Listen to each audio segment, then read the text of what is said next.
kami dari kelompok 1 A2019-2, kelompok kecil 1 di sini akan menampilkan role play SP1 keluarga dengan pasien resiko perilaku kekerasan. Dengan saya Matullah Mufidah sebagai perawat. Saya Afifah Aulia Rahma sebagai narator. Saya Danu Mangipu sebagai keluarga pasien. Saya Nisa Sofia sebagai teman serta kameramen dan editor. Saya Smala sebagai pasien. Selamat menyaksikan.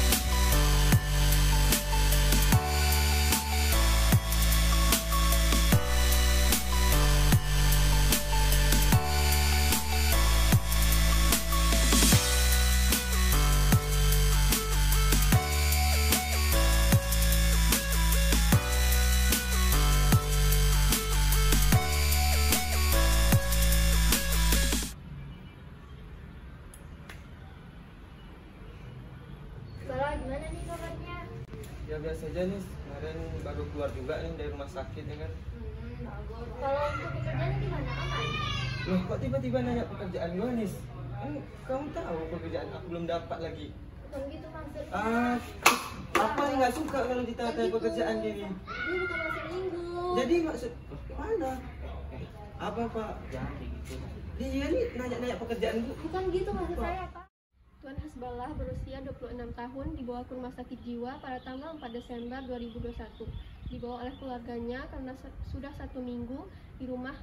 Pasien marah-marah, membanting-banting barang yang ada di rumah, memukul kepalanya sendiri dan berbicara sendiri. Pada saat dilakukan pengkajian, Tuan Hasballah mengatakan bahwa dirinya itu sangat bodoh, sangat tidak berguna, sangat menyusahkan orang lain.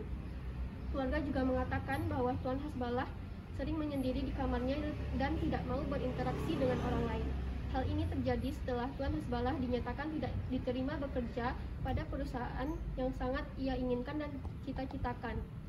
Tuan Hasballah merasa malu dengan teman-temannya yang sudah bekerja dan merasa bahwa dirinya ini tidak berguna, merasa sangat bodoh dan sangat shock. Hasil observasi menunjukkan pada saat pengkajian, Tuan Hasballah tampak kesal, marah, wajahnya memerah dan tegang, dan sesekali tangannya mengepal. Tuan Hasballah juga mengatakan bahwa ia sangat ingin memukul orang-orang yang bertanya mengenai pekerjaannya. Assalamualaikum, Bapak. Waalaikumsalam. Silakan duduk dulu. Nah, Bapak, sebelumnya perkenalkan, saya perawat Amatullah Mufidah. Bapak bisa panggil saya perawat Fida. Saya perawat yang berasal dari rumah sakit ya, Bapak. Oh, dari rumah sakit jiwa kemarin ya? Iya. Oh iya. Nah, Bapak bisa panggil saya perawat Fida. Nah, saya juga adalah perawat yang merawat Hasballah ya, Bapak. Nah, kalau boleh tahu saya berbicara dengan Bapak siapa? Saya Danu. Bapak Danu ya, Bapak. Nah, Hasballahnya mana ya, Pak? Oh, Hasballah. Sebentar saya panggil iya, tadi. iya, boleh.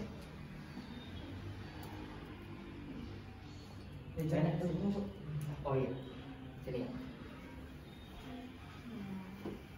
Coba. Selamat pagi, Pak. Yesus. Nah, Bapak, jadi tujuan saya pada hari ini adalah untuk berbincang-bincang dengan Bapak nih, bagaimana terkait dengan kondisi Hasballah, terus mengajarkan Bapak juga bagaimana cara merawatnya, kemudian hal-hal yang harus Bapak perhatikan ya, Bapak. Oh iya. Iya. Bagaimana Bapak mau nggak berbincang-bincang sama saya? Oh iya boleh. Silakan. Iya. Ya, kira-kira kita akan berbincang-bincang kurang lebih 10-15 menit ya, Pak? Ya, boleh. Di sini aja ya. Iya, baiklah. Nah, gimana Bapak kabar Hasballah? Ya, gimana ya? Oh iya. Ini apa? Kemarin sebenarnya udah baik-baik aja, cuma kebetulan tadi temannya datang. Oh, temannya datang. Iya, temannya datang main kan. Iya. Mungkin temennya tuh salah ngomong kali ya, mungkin diingetin soal kerjaan. Iya. Terus pas kita ingetin soal kerjaan langsung marah. dia emosi, dibanting itu gelas kan, minuman gitu, dibanting, panik lah kan, ya baru saya datang gitu udah gitu. Oh, berarti tadi marah-marah ya? Iya, kebetulan sensitif dia. Oh. Nah, baiklah. Hasballah gimana tadi, masih marah-marah ya? Masih marah saja kan? Iya sus. Kesel sus. Oh, kenapa? Tanyain terus tentang pekerjaan. Oh, Dia udah tahu kan kalau saya belum dapat pekerjaan, belum dapat pekerjaan tapi malah dia tanyain terus. Siapa nggak kesel gitu, mentang-mentang dia udah dapat pekerjaan kan, terus ditanyain gitu ke saya tentang pekerjaan.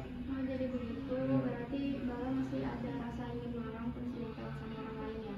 Iya, untung aja cewek deh, kalau cowok udah saya hajar langsung dari sini. Bapak, jadi di sini ada karena Bala masih ada perasaan marah terus jengkel ya Bapak. Jadi ada beberapa hal yang harus Bapak perhatikan ya Bapak. Nah, yang pertama itu Bapak harus tahu dulu kalau marah itu adalah suatu hal yang wajar. Tetapi misalkan marahnya itu tidak tersalurkan dengan benar, itu bisa seperti tadi Bapak, dia bisa melukai orang lain, mencederai dirinya sendiri maupun lingkungannya. Nah, kemudian Bapak perlu tahu berarti hasbala itu bisa mengamuk ataupun dia bisa marah-marah lagi itu apabila dia merasa ini direndahkan orang-orang lain, kemudian bisa jadi mungkin keinginannya tidak terpenuhi ataupun seperti tadi ditanya-tanya terkait dengan pekerjaannya ya Bapak. Nah, nanti kalau misalkan Bapak sudah lihat tanda-tanda marahnya seperti mukanya sudah mulai memerah, kemudian dia tegang, gelisah. Nah, itu Bapak harus waspada ya Bapak. Bapak harus bisa bagaimana cara mengontrol marahnya. Kemudian bisa jadi hasbala itu seperti tadi, dia melampiaskannya kepada menyerahkan barang-barang ataupun memukul orang, bisa dapat memukul orang ya Bapak. Nah, Bapak kemarin kan Bapak sudah ini waktu itu Bapak kan sudah melihat bagaimana saya mengajarkan hasbala cara untuk mengontrol marahnya ya Pak. Bapak masih ingat? Ya, saya ingat lah beberapa ya, kayak itu mantap, tapi udah lupa-lupa sih. Oh, sudah lupa-lupa. Nah, gimana kalau saya juga jelaskan lagi? Ya, biar Bapaknya juga bisa kan untuk mengajarkan Bapaknya. Jadi dia selalu ingat ya Bapak. Nah, yang pertama itu tadi yang Bapak bilang ada yang pukul bantal. Nah, sebelum itu ada namanya nafas dalam Bapak. Nah, jika hasbala itu sudah menunjukkan tanda-tanda ingin marah, itu Bapak minta dia untuk menarik nafasnya. Tarik nafas hasbala gitu, Bapak bisa ikuti saya. Tarik nafasnya, kemudian Bapak hembuskan perlahan. Nah, Bapak ajarkan dia untuk tarik nafas dalam itu sebanyak 10 kali atau sampai marahnya itu mereda ya Bapak. Jadi dia tidak melukai dirinya sendiri ataupun orang lain di sekitarnya. Nah, yang kedua itu ada namanya tadi pukul bantal. Jadi Bapak biarkan hasbala itu untuk memukul bantalnya untuk mengeluarkan segala emosi yang berada di dalam dirinya, sehingga nanti Bapak tidak juga menjadi tidak beresiko untuk cedera karena merawat hasbala juga ya Bapak. Nah, kemudian selain itu Bapak juga harus pantau obat yang dikonsumsi oleh hasbala ya Bapak, harus secara teratur ya. Nah, nanti kalau misalkan hasbala sudah menunjukkan gejala tanda-tanda marahnya itu, Bapak tidak perlu panik. Jadi Bapak harus tetap tenang, kemudian Bapak ajak dia berbicara dengan lembut, tetapi harus tetap tegas ya Bapak. Bapak juga harus misalkan hasbala berada di sini, Bapak harus menghindarkan dia dengan barang-barang yang dapat beresiko mencederainya Bapak, seperti benda-benda tajam, seperti pisau, ataupun gunting, ataupun benda-benda kaca seperti gelas, ataupun hal-hal yang dapat mudah pecah ya Bapak. Nanti takutnya hasbalanya akan cedera karena dia suka menghambur-hamburkan barang kalau marah ya Bapak. Nah, nanti Bapak juga misalkan hasbalanya ini marah nih, kalau misalkan Bapak ada keponakan atau Bapak ada hasbala ada keponakan ataupun ada cucu-cucu Bapak di sini, nah takutnya hasbala nanti marah, dia dapat mencederai orang-orang atau anak-anak yang berada di sekitarnya. Jadi Bapak jauhkan ya Bapak. Nah, tidak hanya orang lain, Bapaknya juga harus menjaga jarak ya. Kalau misalkan dia lagi marah-marah, takutnya Bapak juga dilukai kalau dia marah ya. Nah, baiklah. Nah, Bapak nanti kalau misalkan latihan hasbalanya itu sudah berjalan dengan lancar dan dia sudah dapat melakukan latihannya dengan baik, Bapak jangan lupa untuk memberikan apresiasi. Bapak puji hasbala ya, sudah pintar untuk dapat mengontrol emosinya ya Bapak. Nah, bagaimana Bapak sudah mengerti dari penjelasan saya? Ya, ingatlah saya teknik-teknik tadi yang dilakuin sama hasbala kemarin juga di rumah sakit kan diajari gini. Iya, sudah diajari. Tapi cuma tadi emang pas kebetulan banget nih soalnya kan hari ini tadi emang temannya itu datang, soalnya ya saya pikir ya udah sehat anaknya, udah baik-baik aja gitu kan, ketemu temannya ya tiba-tiba aja kayak gitu, jadi kita nggak tahu gitu kapan dia marah gitu kan. Jadi kaget tuh temannya, jadi takut tadi. Jadi takut tadi. Iya. Berarti dia masih punya rasa marah bapak.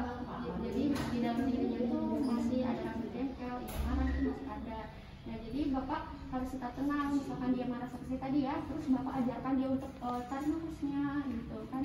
Terus buang selama 10 menit sampai amarahnya itu mereda ya bapak. Jadi dia tidak mencederai orang lain ataupun dirinya sendiri seperti tadi ya pak. Iya, iya. Nah, karena saya sudah cukup lama kayaknya di sini ya pak ya. Iya. Gimana perasaan bapak setelah Ya, saya jadi lebih seneng lah karena jadi lebih senang karena tadi saya pikir mungkin sebalanya pengobatan udah di sana kalau mau berobat di rumah sakit. Iya. Tapi saya ternyata ada perawatnya juga datang ke sini. Saya senang banget lah. Jadi lebih dicek-cek lagi kondisi sebalanya di sini kan. Itu sih saya senang udah ini membantu banget. Kalau gitu. Nah, karena bapak ada yang ingin ditanyakan tidak sebelumnya? Cukup sih itu paling. Cuma Cukup itu aja ya ya? mungkin ini mau sampai kapan gitu anaknya kayak gini terus kayak dia sensitif kayak gini, padahal kan anaknya awalnya baik-baik aja gitu, terus kirain udah dari rumah sakit udah sembuh gitu. Iya.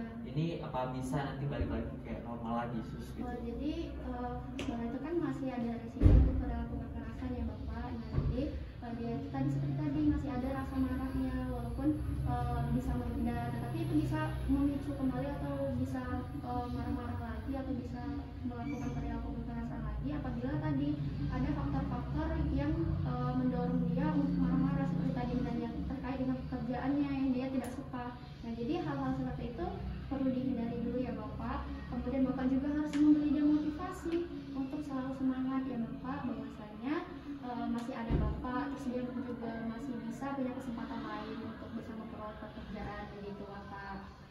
Nah ya bapak sudah paham? Iya bang. Sudah, baiklah kalau begitu saya permisi dulu nih bapak. Oh, ya iya. Saya mau permisi dulu. Nanti kalau misalkan bapak butuh info ataupun bapak tidak tahu ataupun ragu-ragu untuk mengatasi perilaku kekerasan yang bapak lakukan itu, bapak bisa hubungi saya ya. Ataupun ya bapak bisa hubungi saya, nanti bapak tanya-tanya informasi apa yang bapak butuhkan akan saya berikan ya bapak. Atau nanti saya akan kesini lagi. Oke. Baiklah. Kalau begitu saya permisi ya bapak. Oh iya. Makasih banyak banget ya sis ya. Iya. Assalamualaikum. Waalaikumsalam. Demikianlah roleplay dari kami. Terima kasih. Wassalamualaikum warahmatullahi wabarakatuh.